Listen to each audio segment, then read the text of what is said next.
शुरुआत करते हैं। हम इस लेक्चर में सिंधु घाटी सभ्यता के बारे में सब कुछ जानने वाले हैं। आप किसी भी सरकारी एग्जाम की तैयारी कर रहे हो, उसके प्रश्न आपको इस लेक्चर में मिलने वाले हैं, यानी कि कंप्लीट तैयारी है, आपका प्रश्न नहीं छूटने वाला। अंत में हम कुछ प्रीवियस ईयर के जो प्रश्न हैं उनको भी डिस्कस करने वाले हैं, तो आप हमें सब्सक्राइब कर लीजिए। तो सबसे पहले ये वो एरिया है जो बैंगनी कलर में नज़र आ रहा है, ठीक है ना। ये वो एरिया है जहाँ पर हड़प्पा सभ्यता फैली थी। यहाँ पर यानी कि हजारों साल पहले यहाँ पर एक तरीके के कहते हैं विचार के लोग यहाँ पर रहते थे, ठीक है। इसे ही बोलते हैं, इस एरिया में कौन क्या पनपी थी, सिंधु घाटी सभ्यता या फिर कह सकते हैं हड़प्पा सभ्यता। तो शुरुआत करते हैं। सबसे पहले बात आती है नामकरण की। इसके दो नाम मैं ले रहा हूँ, एक है सिंधु घाटी सभ्यता और दूसरा नाम ले रहा हूँ हड़प्पा सभ्यता। स्टार्टिंग में इसका नाम रखा गया था सिंधु घाटी सभ्यता। उसका रीजन क्या है कि जो प्रारंभिक क्षेत्र थे हड़प्पा और मोहनजोदड़ो, वो कहाँ पर थे, सिंध व सहायक नदियों के कहते हैं नदी जो द्रोणी थी वहाँ पर ये क्षेत्र पाए जाते हैं। तो इस वजह से इसका जो कहते हैं नाम रखा गया विद्वानों द्वारा वो था सिंधु घाटी सभ्यता। लेकिन आगे जब और उत्खनन स्टार्ट होता है, खुदाई स्टार्ट होती है, तो बहुत सारे क्षेत्र मिलते हैं, रोपड़, लोथल, कालीबंगा, ठीक है। ये जो एरिया है वो सिंध नदी द्रोणी से काफ़ी दूर थे, यानी कि सिंध व सहायक नदियों से थोड़ा दूर थे, यानी कि उस घाटी के बाहर के थे। तो फिर एक नया नाम दिया जाता है, वो है हड़प्पा। उसका रीजन क्या है, सबसे पहला रीजन कि हड़प्पा की खोज सबसे पहले हुई थी, और दूसरा यह एक प्रमुख स्थान भी है। दो ही प्रमुख स्थान है, हड़प्पा और मोहनजोदड़ो। तो यहाँ पर कोई एक नाम रखा जाना चाहिए था, तो हड़प्पा की खोज सबसे पहले हुई थी, इस वजह से इसका नाम रखा गया हड़प्पा सभ्यता। वैसे आप कोई भी नाम ले सकते हैं, लेकिन बेहतर नाम है हड़प्पा सभ्यता। आगे अब हम इसका विस्तार कहाँ से कहाँ तक था, ये प्रश्न पूछा जाता है, याद कर लीजिएगा। उत्तर में इसका विस्तार था जम्मू कश्मीर के मांडा तक, ठीक है, जबकि दक्षिण में महाराष्ट्र के दैमाबाद तक, ओके। पूर्व में उत्तर प्रदेश तक इसका विस्तार था, उत्तर प्रदेश के आलमगीरपुर तक, जबकि पश्चिम में ईरान तक इसका विस्तार था। जो पाकिस्तान की जो पश्चिमी सीमा है, ठीक है ना, जो ईरान का बॉर्डर पड़ता है, वहाँ पर क्या है, सुतकांगेडोर, जो कि बलूचिस्तान में है, ठीक है। तो यहाँ पर जो पश्चिमी सीमा थी इस सभ्यता की वो थी सुतकांगेडोर में, ओके। तो बहुत ही बड़े क्षेत्र में ये सभ्यता फैली हुई थी। ये चारों याद कर लीजिएगा, अक्सर प्रश्न पूछ दिए जाते हैं। आगे कुछ महत्वपूर्ण तथ्य, और इन तथ्यों से बहुत प्रश्न आते हैं। पहला, सिंधु घाटी सभ्यता कैसी थी, ठीक है ना। यहाँ क्या लोहे का प्रयोग होता था, तो इसका उत्तर है नहीं, लोहे का प्रयोग बहुत बाद में हुआ है। ये कैसी थी, कांस्य युगीन सभ्यता थी। यहाँ पर कांसे का प्रयोग होता था, यहाँ पर कांसे की मूर्तियाँ मिली हैं, ये तो पहला फैक्ट। दूसरा, इसका विस्तार किन देशों में था, तो इसका विस्तार पाकिस्तान में काफ़ी, जो कहते हैं जो बहुत ही फेमस एरिया है वो पाकिस्तान में पाए गए हैं, जैसे हड़प्पा, मोहनजोदड़ो। भारत में भी इसका विस्तार है, बहुत जगहें भारत में पाई गई हैं। साथ में कुछ स्थान है जो अफगानिस्तान की सीमा या फिर अफगानिस्तान में भी मिलते हैं इस सभ्यता के साथ। तो 3 देशों में इसका विस्तार था, भारत, पाकिस्तान मेन थे, साथ में अफगानिस्तान में भी इसका विस्तार था। अगर हम बात करें इसकी लंबाई चौड़ाई, तो उत्तर से दक्षिण तक, यानी कि उत्तर में मांडा से दक्षिण में दैमाबाद तक, ठीक है ना, जो लंबाई थी वो थी 1100 किलोमीटर। पूर्व में आलमगीरपुर से पश्चिम में सुतकांगेडोर तक जो लंबाई थी वो कितनी थी, 1600 किलोमीटर।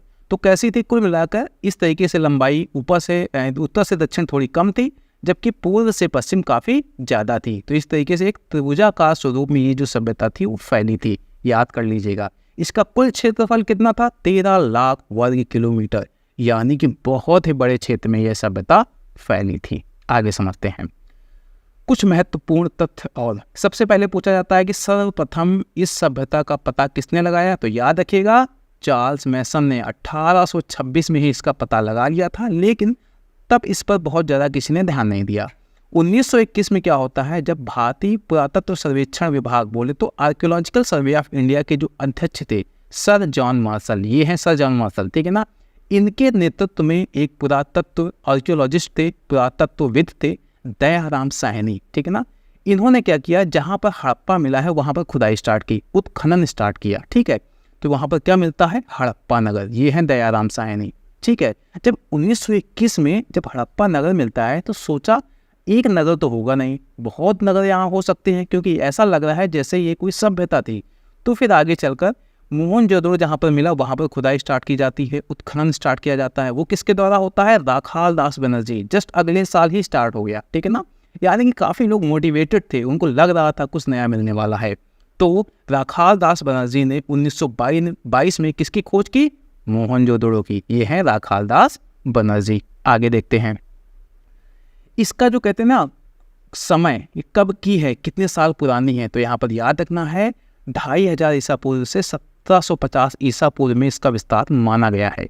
ईसा पूर्व का मतलब क्या हुआ, जैसे अभी चल रहा है 2022, तो 2023, ठीक है ना, तो ये 2023 साल तो ये हो गए, उसके पहले 2500 साल, ठीक है ना, उसके पहले जैसे 2000 से लेकर 2023 ये हो गए, तो उसके और पहले जाओगे तो एक आएगा तो लिखेंगे 1 ईसा पूर्व, जब 2 साल पहले जाओगे तो 2 ईसा पूर्व, 100 साल पहले जाओगे तो 100 ईसा पूर्व, वैसे से 2500 ईसा पूर्व से लेकर 1750 ईसा पूर्व तक ये सभ्यता बनी रही। यानी 500 साल ये और 250 साल ये, लगभग 700-750 साल तक यह सभ्यता फली फूली। ये काल याद रखिएगा। अब पूछा जाता है कि किस किस प्रजाति के लोग यहाँ पाए जाते थे, तो याद रखना है भूमध्य सागरी, प्रोटो ऑस्ट्रेलाइड, अल्पाइन और मंगोलाइड, 4 प्रजातियों के लोग यहाँ पाए जाते थे, जिसमें सबसे ज़्यादा मिले हैं भूमध्य सागरीय प्रजाति के लोग। यह प्रश्न भी बहुत ज़्यादा पूछा गया है, यहाँ पर हर एक फैक्ट इंपॉर्टेंट है, सारे के सारे पूछे जाते हैं। तो ये है क्या कुछ महत्वपूर्ण तथ्य। अब आगे बढ़ते हैं। सिंधु घाटी सभ्यता एक नगरीय सभ्यता थी, तो समझ लेते हैं जो उसके नगर थे, बोले तो जो शहर थे वो कैसे थे। ठीक है, स्टार्ट करते हैं। इसके जो शहर थे उनकी सबसे प्रमुख जो विशेषता थी वो थी पर्यावरण के अनुकूल इनका नगर नियोजन। ठीक है ना, उसमें जो इनकी जल निकास प्रणाली थी वो बहुत ही खास थी। आजकल के जो शहर देखो, ना ही नालियाँ ठीक से बनी है, उसमें अगर बनी भी है तो इतना कूड़ा करकट इकट्ठा है कि पानी ऊपर से ही बह रहा है। ठीक है ना, तो हमें आजकल इन लोगों से, बोले तो हड़प्पा सभ्यता के लोगों से सीखने की ज़रूरत है। तो सबसे पहली चीज़ जो हम सीख सकते हैं वो है इनकी सड़कें कैसे बनी होती थी। इनकी सड़कें एक दूसरे को समकोण पर काटती थी, पूरा शहर समकोण पर ही एक दूसरे की जो सड़कें हुआ करती थी काटा करती थी। ठीक है ना, जैसे कि वर्तमान में अगर भारत की बात करें तो शायद चंडीगढ़ एक ऐसा शहर है जहाँ पर जो सड़कें हैं वो समकोण पर काटती हैं। ठीक है, प्रत्येक घर में एक आंगन, जिससे कि कहते हैं ना वेंटिलेशन की समस्या ना हो, एक रसोई घर होता था और एक स्नानागार होता था। कुछ लोग, यानी कि जो अधिकांश घरों में कुओं के अवशेष मिले हैं, यानी कि अधिकांश लोग शायद अमीर होते होंगे। ठीक है ना, गरीबी बहुत ज़्यादा नहीं होगी, तो वो अपने घरों में कुएं भी उन लोगों ने बनवा लिए। आगे समझते हैं। लगभग सभी नगर 2 भागों में विभक्त थे। ठीक है ना, प्रथम भाग ऊंचे दुर्ग पर निर्मित था जिसमें शासक वर्ग निवास करता था। ये आपको एक नगर नजर आ रहा है, ये देखो ऊंचाई पर बना एक हिस्सा है। ठीक है ना, यहाँ पर जो शासन करने वाले लोग होते थे वो यहाँ पर रहते थे। ठीक है, जबकि ये जो बड़ा हिस्सा है जिसका काफ़ी बड़ा एरिया है, ठीक है ना, यहाँ पर जो आम जन थे वो लोग निवास करते थे। दूसरे भाग में आम लोगों के आवास थे, जिसमें कि नागरिक, व्यापारी, शिल्पकार, कारीगर, श्रमिक, ये सब यहाँ पर रहा करते थे। यहाँ पर किसान क्यों नहीं है? क्योंकि यह एक नगरीय सभ्यता है, किसान आसपास के गांव में रहते होंगे। ठीक है ना, यहाँ पर वो अन्न वगैरह उपजाते होंगे। ठीक है ना, अनाज उपजाते होंगे। जब अनाज काफ़ी ज़्यादा ज़रूरत से ज़्यादा होता होगा तो वो शहरों में बेचने आते होंगे। ठीक है, फिर यहाँ पर जो लोग रहते होंगे उस अनाज को खरीदते थे और यहाँ पर नए नए तरीके के व्यापार धीरे धीरे विकसित हो गए। सड़कों के किनारे नालियाँ ऊपर से ढकी हुई होती थी। आप अगर अपने आसपास देखिएगा शहरों में तो नालियाँ आपको खुली मिल जाएंगी। ठीक है, तो यहाँ से हम सीख सकते हैं सिंधु घाटी सभ्यता के लोगों से। घरों का गंदा पानी इन नालियों से होता हुआ नगर की मुख्य नाली में गिरता था, जिसको आज हम कह सकते हैं नाला, जिसको हम बोल देते थे। ठीक है ना, वो वहाँ पर भी इस तरीके की व्यवस्था थी, लेकिन नालियाँ ढकी हुई होती थी। आगे समझते हैं। पकी हुई ईंटों का प्रयोग होता था, मजबूत घर बनाते थे ये लोग। ठीक है, लेकिन 2 जगह कालीबंगा और रंगपुर को छोड़कर यहाँ पर आपको कच्ची ईंटों के घर आपको देखने को मिल जाएंगे।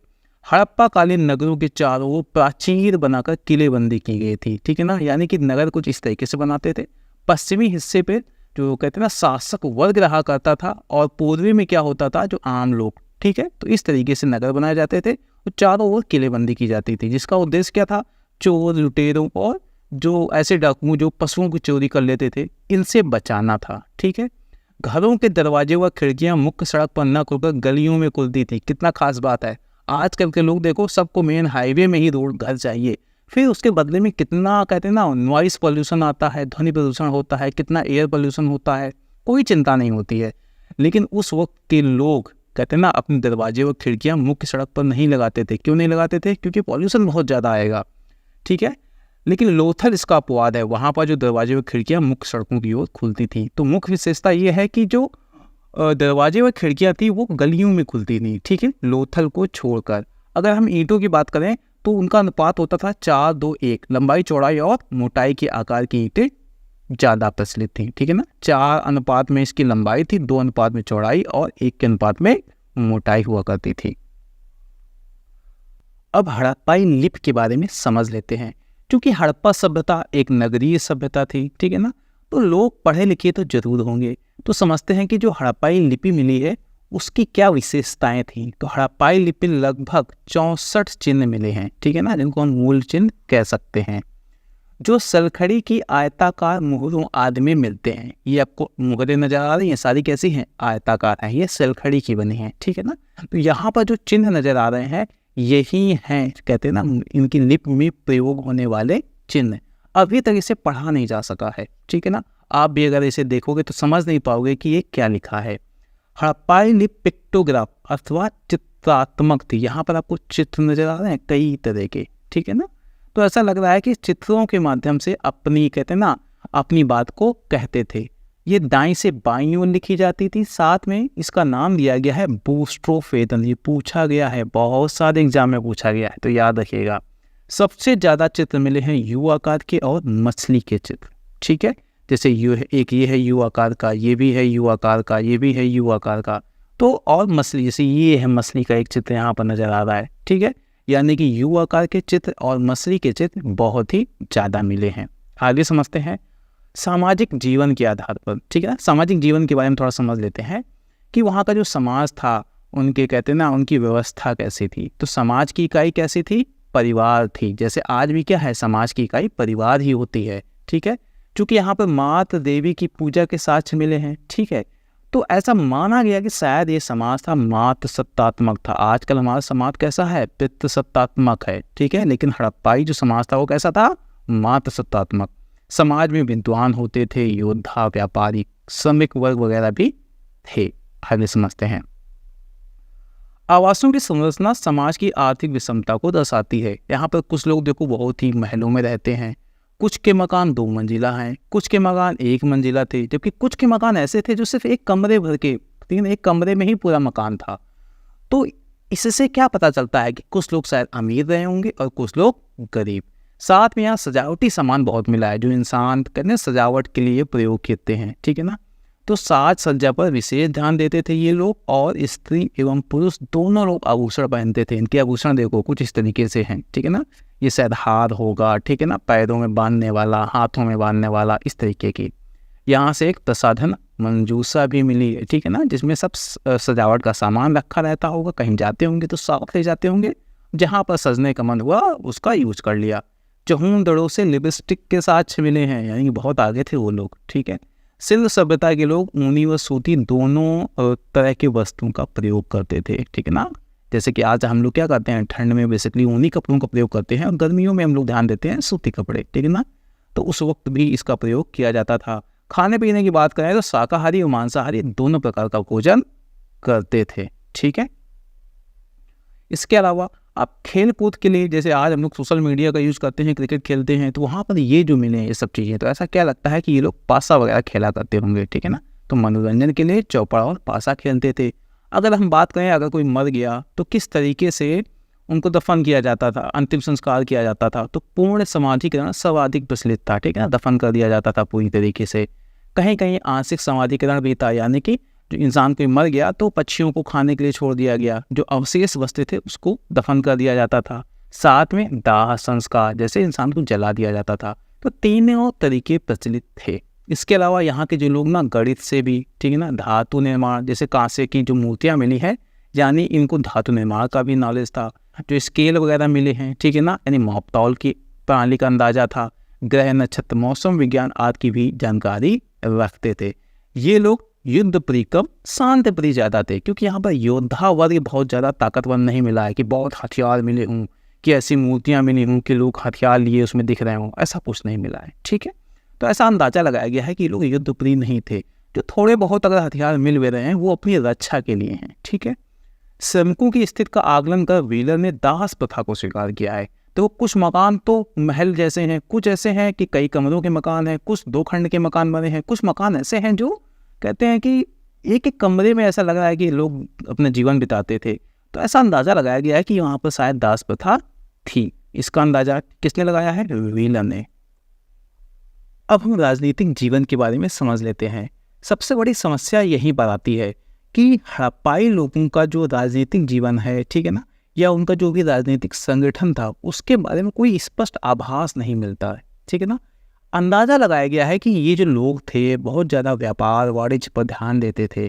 तो हो सकता है कि शासन व्यवस्था में भी इन्हीं लोगों की भूमिका हो, किनकी? व्यापारी और वणिक वर्ग की। ठीक है, लेकिन यहाँ पर हंटर और व्हीलर की ये 2 बातें आपको याद रखनी है।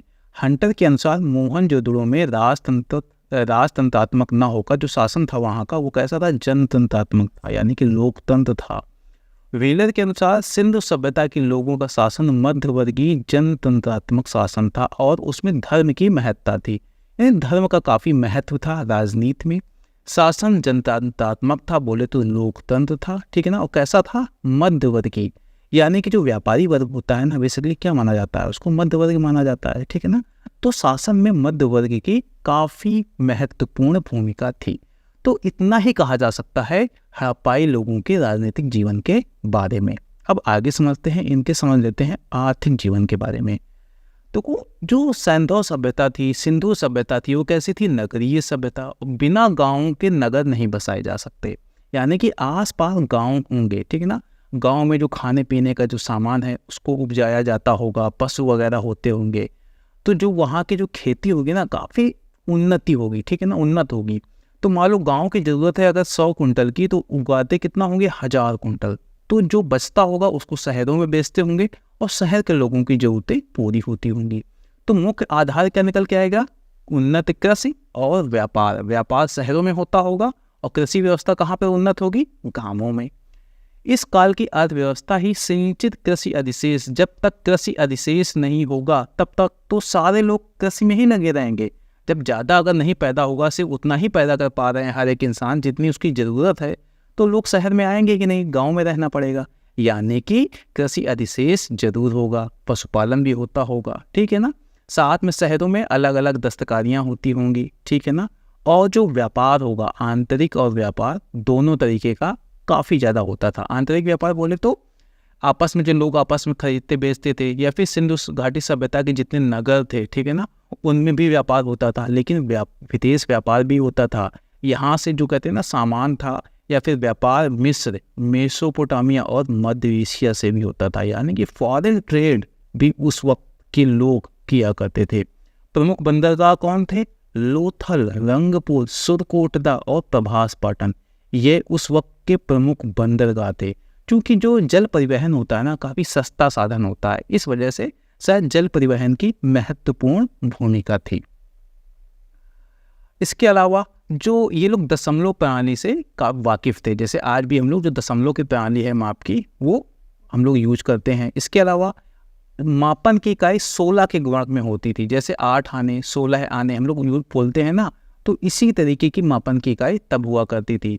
अगर हम फसलों की बात करें तो आपको 3 तो याद कर लेनी है, गेहूं, जौ और कपास। ठीक है ना, कपास इसलिए कि सबसे पहले कपास पैदा करने का श्रेय इन्हीं को जाता है। इन्हीं लोगों ने सबसे पहले कपास उगाई और उससे सूती कपड़े बनाना स्टार्ट किया। ठीक है, यूनानियों ने इसे क्या नाम दिया था? कपास को सिंडन। क्यों नाम दिया था? शायद ये इंडस या सिंधु नदी से निकल कर आया है। ठीक है ना, तो इसी वजह से इसका सिंडन नाम दिया गया था।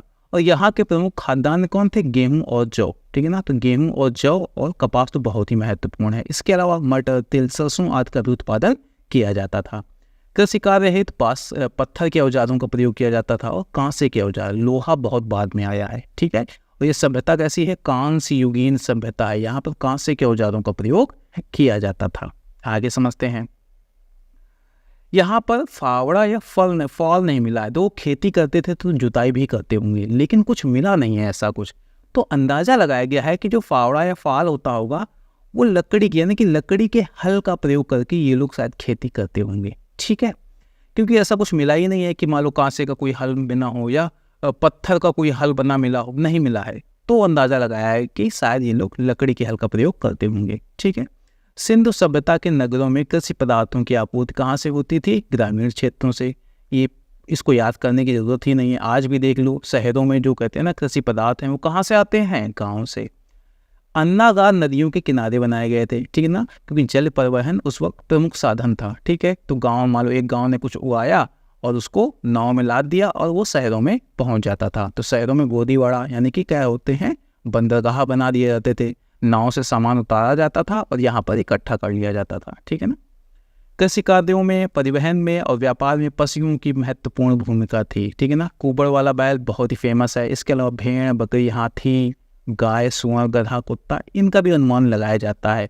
गाय को याद कर लीजिएगा तो कि यहाँ पर भी ऐसे साक्ष्य मिले हैं कि शायद यहाँ पर गाय थी, लेकिन गाय का महत्व आगे बहुत ही ज़्यादा बढ़ जाएगा जब आर्य यानी कि जो वैदिक सभ्यता हमारे सामने आएगी। गुजरात के निवासी हाथी पाला करते थे, ठीक है।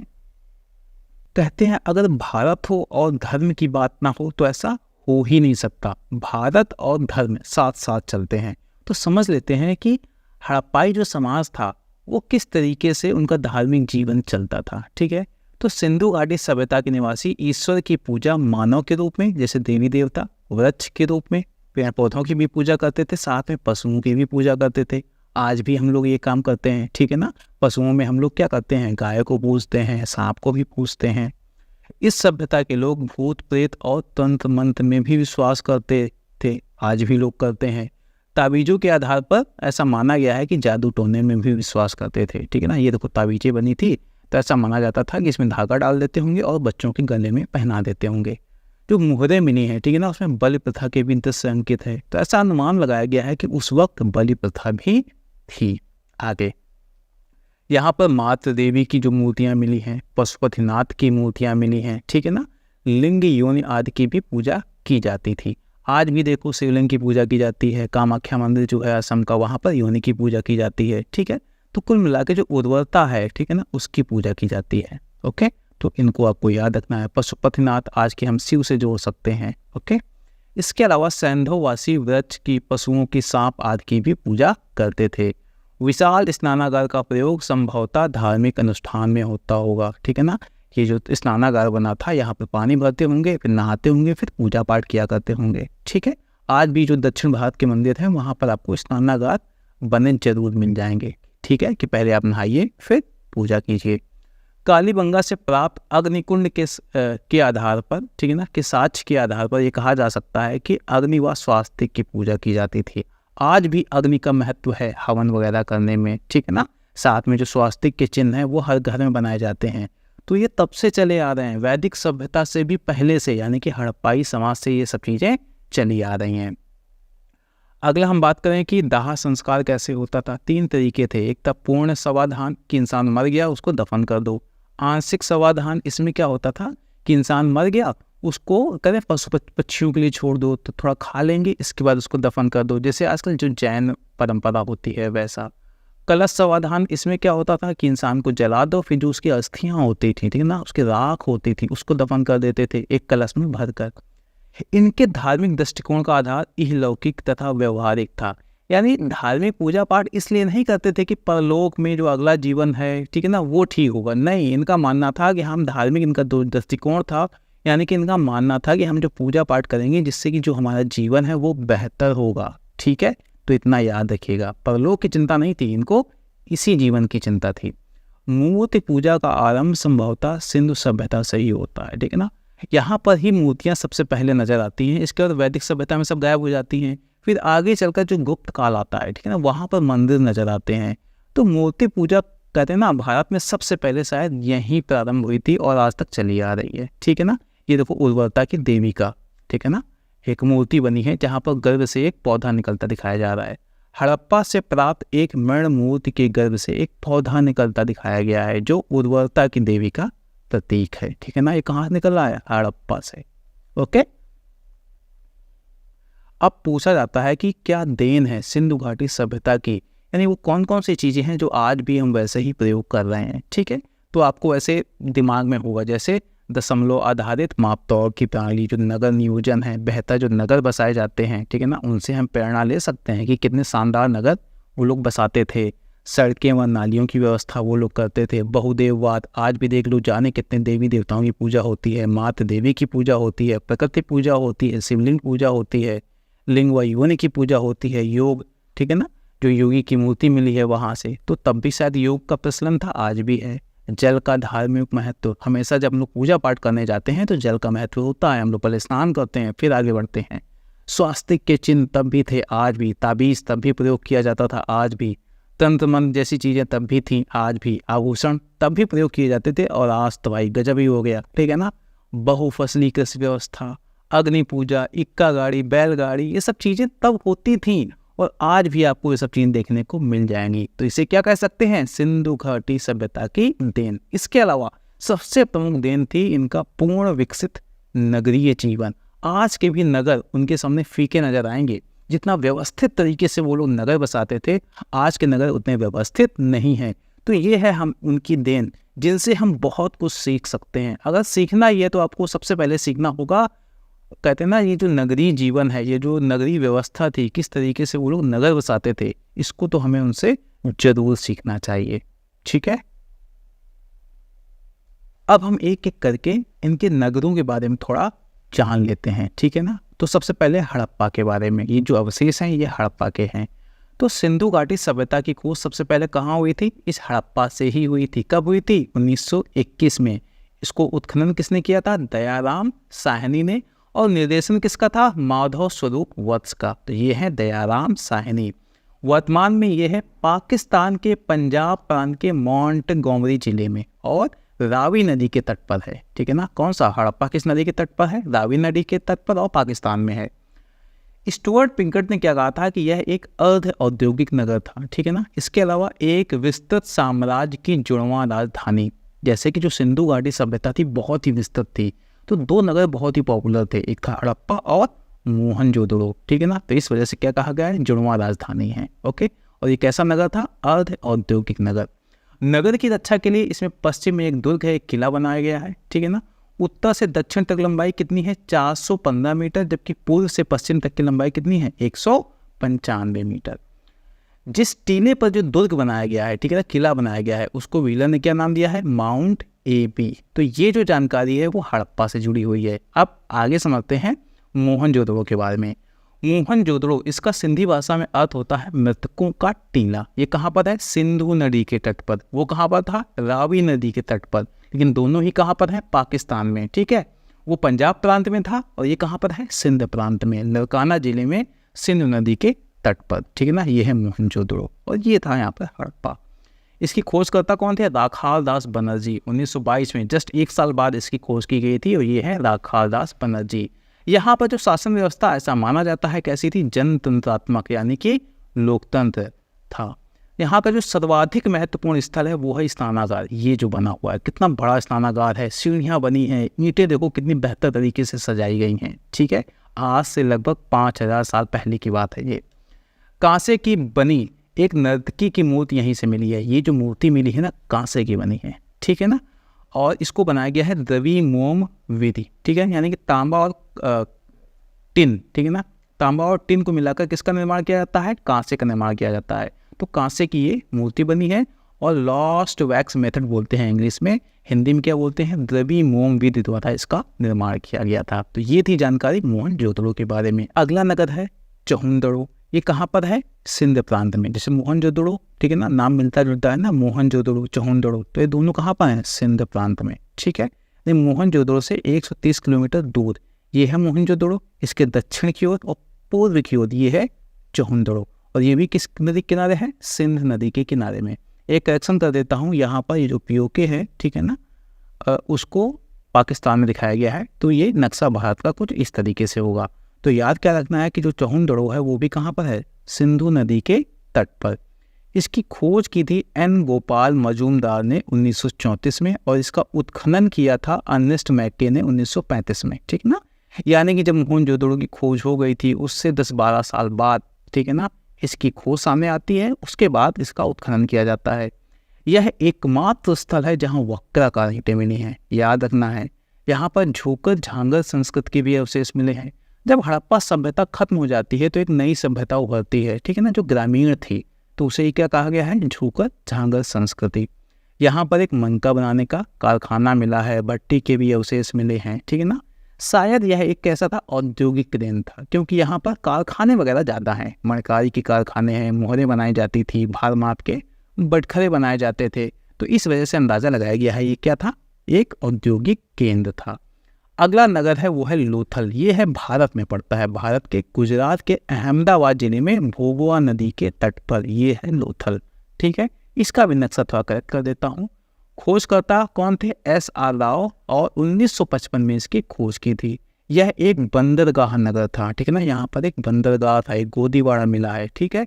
और यहाँ से ही पश्चिम एशिया से व्यापार हुआ करता था, ठीक है। लोथल में नगर को दो भागों में नहीं बांटा गया, जो बाकी नगर कुछ इस तरीके से बैठे थे, ठीक है ना। ये ऊंचाई पर एरिया था, दुर्गीकृत था, और ये आम जन के निवास हुआ करते थे। यहाँ पर ऐसा नहीं है, यहाँ पर पूरा एक ही कहते हैं ना किला बनाया गया है, उसमें सारे लोग रहते होंगे, ठीक है ना। शायद ये बहुत ही महत्वपूर्ण नगर रहा होगा और सभी लोग मजबूत होंगे, ठीक है ना। और शासन जैसा कि अंदाज़ा लगाया गया है कि लोकतंत्र होगा, इस वजह से यहाँ पर पूरे नगर को ही दुर्गीकृत कर दिया गया। अगला है राखीगढ़ी। ये कहाँ पर है, हरियाणा के हिसार जिले में, ठीक है ना। ये भी भारत में पाया जाता है। ये है राखीगढ़ी। यहाँ पर भी अन्नागार के साक्ष्य मिले हैं और रक्षा प्राचीर के। 2012 में ग्लोबल हेरिटेज फंड ने एशिया के 10 ऐसे विरासत स्थलों की सूची में इसे शामिल किया जिसे नष्ट होने का खतरा है, क्योंकि यहाँ पर पॉपुलेशन डेंसिटी बहुत है, जनसंख्या घनत्व, तो यहाँ पर डर है कि कहीं ये नष्ट ना हो जाए, ठीक है। याद क्या रखना है कि ये भारत के हरियाणा जिले में, हरियाणा के हिसार जिले में है। अगला है कालीबंगा, ठीक है ना। ये राजस्थान के गंगानगर जिले में घग्गर नदी के तट पर है, ये है, ठीक है ना। ये है कालीबंगा। इसका शाब्दिक अर्थ होता है काले रंग की चूड़ियाँ, कालीबंगा। इसकी खोज की थी अमलानंद घोष ने 1955 में, ठीक है ना। उत्खनन होता है बीबी लाल और बीके थापर के नेतृत्व में 1961 में, आज़ादी के बाद की बातें हैं। यहाँ पर सबसे प्रमुख बात, जुते हुए खेत के साक्ष्य मिले हैं। और यहाँ पर भवनों का निर्माण कैसे हुआ है, कच्ची ईंटों, साथ में यहाँ पर अलंकृत यानी कि ईंटों में डिज़ाइन वगैरह भी बनाई गई है, ठीक है। तो यहाँ पर खास बात क्या है, जुता हुआ खेत और साथ में कच्ची ईंटों से यहाँ पर जो घरों का निर्माण हुआ है, क्योंकि जो हड़प्पा सभ्यता है वहाँ पर जितने भी नगर हैं वहाँ पर किस तरीके की ईंटें थी, पकी ईंटें, ठीक है। तो इसको याद रखना है कि ये कहाँ पर है, राजस्थान के गंगानगर जिले में घग्गर नदी के तट पर। अगला है बनावली। ये है हरियाणा के फतेहाबाद जिले में, ठीक है ना। ये है बनावली। इसकी खोज किसने की थी, R.S. बिष्ट ने 1973 में, बहुत आगे की बात है, ठीक है। इसमें जल निकास प्रणाली का अभाव पाया जाता है। हड़प्पा के जितने भी नगर हैं वहाँ पर जल निकास प्रणाली जो थी काफ़ी बेहतर है, नालियाँ बनी होती थी, ढकी होती थी, साथ में यहाँ मिट्टी के बना हल मिला है। इसी से अंदाज़ा लगाया गया है कि मिट्टी के बना हल मिला है, यानी कि वो एक होगा खिलौना, ठीक है। यानी हल तो होते होंगे लेकिन हल के साक्ष्य नहीं मिले, तब अंदाज़ा लगाया गया है कि शायद लकड़ी के हलों का प्रयोग ये लोग करते होंगे। यहाँ से काफ़ी मात्रा में जौ मिला है। यहाँ पर एक कहते हैं एक नदी हुआ करती थी जिसको माना जाता है पौराणिक नदी, तो ये शायद सरस्वती नदी के ही तट पर स्थित था। कौन, बनावली। अगला है धौलावीरा। ये भी है गुजरात के कच्छ जिले में, ये, ठीक है ना, धौलावीरा। ओके, इसका भी जो मैप है वो करेक्ट कर देता हूँ, ठीक है ना। शायद जो इंटरनेशनल सोर्स से मैंने ये मैप उठाया था तो वहाँ से गड़बड़ी हुई है। इसके अलावा इसकी खोजकर्ता कौन थे, J.P. जोशी, ठीक है ना। 1968 में इसकी खोज की गई थी। सिंधु लिपि के 10 चिन्हों में निर्मित शिलालेख, जो कहते हैं सबसे बड़ा जो शिलालेख मिला है जहाँ पर सिंधु लिपि में कुछ लिखा हुआ है इस तरीके से आयताकार शिलालेख, वो यहीं से मिला है, धौलावीरा से। ये लोग जल संरक्षण तकनीक से परिचित थे, यानी कि जल को बर्बाद नहीं करते थे, उसको संरक्षित करने का प्रयास करते थे। अगली इसकी जो सबसे खास विशेषता है वो ये कि नगर 3 भागों में विभाजित था। जो बाकी नगर हुआ करते थे वो 2 भागों में होते थे, एक दुर्ग भाग और एक कहते हैं निचला भाग। यहाँ पर 3 थे, दुर्ग, मध्यम और निचला भाग। शायद यहाँ पर जो आर्थिक विषमता होगी और भी थोड़ा मजबूत होगी, ठीक है ना। इस वजह से यहाँ पर 3 हिस्सों में जो नगर था वो बांटा गया था। यहाँ पर एक स्टेडियम मिला है, बोले तो खेल का मैदान मिला है। कहाँ से, धौलावीरा से। तो याद रखना है धौलावीरा कहाँ पर है, भारत में है, गुजरात में है, वो भी कहाँ पर, कच्छ जिले में। अक्सर एक प्रश्न पूछा जाता है कि कौन सा हड़प्पाई नगर किस नदी के तट पर अवस्थित है। तो समझ लेते हैं। जो हड़प्पा है वो रावी नदी के तट पर है, मोहनजोदड़ो सिंधु नदी के तट पर, और चौहनदड़ो सिंधु नदी के तट पर। याद रखना ये जो दड़ो दड़ो शब्द आ रहा है ना, ये दोनों कहाँ पर हैं? सिंधु नदी के तट पर। कालीबंगा घग्गर नदी के तट पर है, कोटदीज सिंधु नदी के तट पर है, रंगपुर भादर नदी के तट पर है। आगे देखते हैं, रोपड़ सतलज नदी के तट पर है, पंजाब का जो रोपड़ है, ठीक है ना। लोथल भोगवा नदी के तट पर है। आलमगीरपुर हिंडन नदी के तट पर है। आलमगीरपुर कहाँ पर है? जो उत्तर प्रदेश में पड़ता है, ठीक है ना, हिंडन नदी। सुतकांगेडोर दास्क नदी के तट पर है। बनावली सरस्वती नदी के तट पर है, जबकि धौलावीरा किसी नदी के तट पर नहीं है, ठीक है। आगे समझते हैं। अब ये समझ लेते हैं कि कहाँ से किस तरीके के अवशेष प्राप्त हुए हैं, क्योंकि इससे प्रश्न पूछा जाता है। तो सबसे पहले सुरकोटदा, ठीक है ना, ये है सुरकोटदा, ओके, गुजरात में, ठीक है ना। यहाँ से क्या मिला है? घोड़े की अस्थियाँ, यानी कि घोड़े के साक्ष्य यहाँ से मिल गए। लोथल जो कि यह भी गुजरात में है, ये, ठीक है ना, भोगवा नदी के तट पर। यहाँ से एक बंदरगाह मिला है, जिससे कि समझ में आता है कि बंदरगाह से व्यापार होता होगा। फारस की मुहर, जिससे समझ में आता है ये फारस से भी व्यापार शायद, यानी कि विदेश व्यापार यहाँ से होता था। दिशा मापक यंत्र छोटा सा, यानी कि जब नावों में सामान लाद के जाते होंगे व्यापारी, तो दिशा का अंदाजा लगाने के लिए एक दिशा मापक यंत्र मिला है। धान की भूसी, ठीक है ना, जैसे धान की भूसी मिली है तो इससे अंदाजा क्या मिल गया? चावल के साक्ष्य यहाँ से मिले हैं, साथ में बाजरे के भी साक्ष्य मिले हैं। 3 युगल समाधियाँ, 3 लोग, एक समाधि मिली है, एक कब्र मिली है जहाँ पर 3 लोग दफनाए गए थे। ये सारे साक्ष्य कहाँ से मिले हैं? लोथल से मिले हैं। आगे कालीबंगा, ठीक है ना, कालीबंगा से क्या मिला है? यह है कालीबंगा, ओके। एक बेलनाकार मुहरें, जो मुहरें होती हैं वो सारी आयताकार थी, यहाँ पर बेलनाकार मुहरें मिली हैं। जुता हुआ खेत मिला है और सूती कपड़े की एक छाप मिली है, ठीक है। चौहनदड़ों से वक्राकार ईंटें मिली हैं, ये सब हम बता चुके हैं पहले ही। लिपस्टिक के साक्ष्य मिले हैं, कंघा मिला है और 4 पहियों वाली गाड़ी। और पहिए से अंदाजा लग गया था कि इस वक्त जो लोग थे वो पहियों का आविष्कार कर चुके थे, ठीक है। आगे समझते हैं। मोहनजोदड़ो से एक स्नानागार मिला है, बड़ा भारी स्नानागार, ठीक है ना, जो शायद धार्मिक कार्य में प्रयोग होता था। मातृ देवी की मूर्ति मिली है, ठीक है। साथ में एक कांसे की नर्तकी, लास्ट वैक्स, ठीक है, रवि मोम विंध्य से जिसको बनाया गया था। सूती कपड़ा मिला है, मिट्टी का तराजू मिला है, पशुपतिनाथ की मूर्तियाँ मिली हैं, जिसको आज हम शिव से हम जोड़ते हैं, ठीक है ना। एक पटरी मिली है जो कि सीपी से, जिसे शायद मापने के लिए प्रयोग किया जाता होगा। और सबसे बड़ी जो ईंट है वो यहीं मिली है, ठीक है। ये सब चीज़ें मोहनजोदड़ो से मिली है। आगे हड़प्पा से स्त्री के गर्भ से निकलता हुआ पौधा, ठीक है ना, वो यहाँ से मिला है, यानी कि जो उर्वरता की देवी है, ठीक है ना, उसका एक साक्ष्य कुल मिला कह सकते हैं कि उनकी पूजा की जाती थी। बड़ा सा एक अन्नागार मिला है जहाँ पर अन्न को इकट्ठा किया जाता था। स्वास्तिक का एक चिन्ह मिला है। एक कुबड़ वाला बैल, ठीक है ना, उसकी जो कहते हैं ना पूरा एक मुहर में बना हुआ, ठीक है, वो मिला है। गेहूं और जौ के दाने और एक कब्रिस्तान मिला है जिसका नाम दिया गया है R37। बनावली, ठीक है ना, हरियाणा का। यहाँ पर क्या मिले हैं? हल्की आकृति वाले मिट्टी के खिलौने और तांबे के बाणाग्र, यानी कि बाण और जौ, ठीक है ना। तो यहाँ से अंदाज़ा लगाया गया था कि हल का प्रयोग होता है, ठीक है। क्योंकि हल फिर मिले नहीं, हल का कोई भी अवशेष मिले नहीं, तो अंदाज़ा लगाया गया कि शायद लकड़ी के हलों का प्रयोग किया जाता था। अब समझ लेते हैं कि सिंधु घाटी सभ्यता के पतन के क्या कारण थे। वैसे अभी तक पतन के वास्तविक कारण क्या थे किसी को अंदाजा नहीं है, लेकिन कुछ विद्वानों ने कुछ कहते हैं ना तथ्य दिए हैं, उसके अनुसार समझ लेते हैं। गार्डन, चाइल्ड और व्हीलर ऐसा मानते हैं कि वाह्य आक्रमण, जिसमें से इनकी थ्योरी है कि आर्यों के आक्रमण से सिंधु घाटी सभ्यता का पतन हो गया। जॉन मार्शल, अर्नेस्ट मैके और एस.आर. राव, इन विद्वानों का मानना है कि बाढ़ आई और ये सभ्यता नष्ट हो गई, ठीक है ना। अमलानंद घोष का मानना है कि जलवायु परिवर्तन की वजह से नष्ट हुई, जबकि जॉन मार्शल का मानना है कि प्रशासनिक शिथिलता कहते हैं बढ़ती चली गई, लोग फिर हटते चले गए, इन शहरों से दूर होते चले गए और इस वजह से ये जो सभ्यता है वो नष्ट हो गई। के.यू.आर. केनेडी का मानना है कि जो प्राकृतिक आपदाएं आना धीरे धीरे स्टार्ट होती हैं और ये सभ्यता नष्ट हो जाती है, जैसे कि मलेरिया वगैरह, ठीक है ना, महामारी जैसी चीज़ें जब सामने आती हैं, इस वजह से यह सभ्यता नष्ट हो गई। तो यहाँ पर आपको याद रखना है कि कुछ भी फिक्स नहीं है, ठीक है ना, विद्वानों ने सिर्फ अंदाज़ा लगाया है। आपको इतना समझना है कि जब भी इतनी बड़ी सभ्यता नष्ट होगी तो कोई एक कारण नहीं होगा, कई कारणों ने मिलकर शायद इस सभ्यता को नष्ट किया होगा, ठीक है। अब आगे हम कुछ प्रीवियस ईयर के क्वेश्चन समझ लेते हैं। इसके अलावा एक सेपरेट वीडियो लाऊंगा जिसमें मैं पूरी की पूरी जो सिंधु घाटी सभ्यता है, हड़प्पा सभ्यता है, उसको मैं कवर करूंगा। ठीक है, तो पहला प्रश्न है, निम्नलिखित में से कौन सा एक हड़प्पा बंदरगाह है? तो कौन सा है? लोथल। ठीक है ना, ये प्रश्न बहुत पूछा गया है, तो लोथल याद रखिएगा।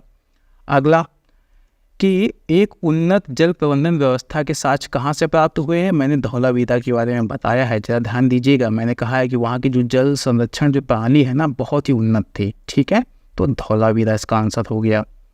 अगला प्रश्न है, स्थापित सिंधु घाटी सभ्यता जिन नदियों के तट पर बसी थी वो कौन सी थी? देखो, सिंधु तथा उसकी सहायक नदियों के तट पर बसी थी, तो सिंधु, झेलम और चेनाब आ जाएंगी। गंगा तो सिंधु की सहायक नदी है नहीं है, तो ये ऑप्शन सही हो जाएगा। ठीक है ना, 1, 2 और 3। अगला प्रश्न कौन सा है? हड़प्पा स्थल कोटिदीज उस सभ्यता के निम्नलिखित में से किस प्रमुख स्थल के समीप है? एक जो मैंने मैप दिए हैं वहाँ पर कोटिदीजी का कहते हैं ना वर्णन है। वहाँ पर क्या है, जैसे कि एक मोहनजोदड़ो है, ठीक है, मोहनजोदड़ो है, फिर यहाँ पर कोटिदीजी है। ठीक है ना, इस तरीके से है। ओके, तो ये किस में है? यह मोहनजोदड़ो के नज़दीक है। अगला प्रश्न है, धौलावीरा जिस राज्य में स्थित है वो कौन सा राज्य है? ठीक है ना, धौलावीरा कहाँ पर है? गुजरात में। ठीक है, तो आपको ये प्रश्न मैंने कुछ ही डिस्कस किए हैं। ओके, एक और देख लेते हैं, निम्नलिखित में से कौन सी सभ्यता अपने नगर नियोजन के लिए प्रसिद्ध है? तो कौन सी? सिंधु घाटी सभ्यता, वही तो हम पढ़ ही रहे थे। ठीक है ना, सिंधु घाटी सभ्यता, ये बीपीएससी में पूछा गया है। ठीक है ना, यूपीपीएससी मेंस में ये पूछा गया है। तो ये थे कुछ प्रीवियस ईयर क्वेश्चंस। ठीक है, लेकिन इस पर मैं एक सेपरेट वीडियो लाऊंगा जिसमें सारे प्रश्न जो पहले पूछे जा चुके हैं, साथ में जिससे कि आपको ये भी पता चलेगा कि प्रश्न किस तरीके से रिपीट होते हैं। जैसे ही आप वो लगा लेंगे, आपसे कोई भी प्रश्न छूटने वाला नहीं है। तो दोस्तों, आप हमें सब्सक्राइब कर लीजिए।